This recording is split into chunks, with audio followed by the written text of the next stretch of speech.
was the capital of political power for the first lawmakers of Virginia. Since Williamsburg held the political power, the governor sent by the king to hold authority over the colonists would need a house to stay in. In 1706, construction began. The house was completed in 1722 and overshadows all other houses in Williamsburg. The house was considered to be one of the finest houses in British America. During the time period that the house was built in, houses were simple in construction. Most families lived in a dwelling that had a dirt floor. The governor's house had wooden floors. Most families lived in a house that did not have any windows. The governor's house had high windows that had glass panes in all of them. Most people do not make their way past the parlor room in the palace. With such staggering beauty from the outside, colonists can only guess at what the inside looks like. The governor, who had the most influence on the palace, wanted to show his loyalty to the crown, so he decorated the room with muskets, sabers, and pistols in clean, neat patterns that would have impressed anyone. Not only are the weapons in condition to be used, but they can also be easily taken down at any time. There are many other impressive rooms in the palace. The house has a library, which is very striking to have during the colony times, considering the cost of books. The room is carpeted for no other reason but to make it more comfortable.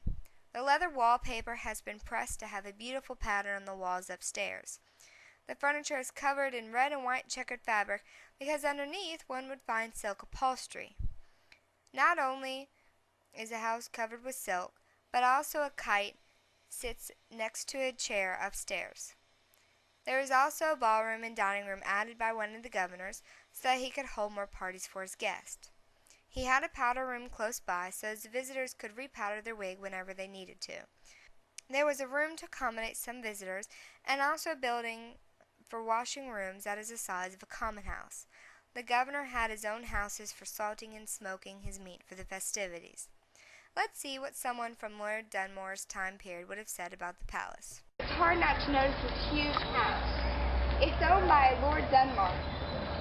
He is actually an appointed person by the king to rule over the colonists.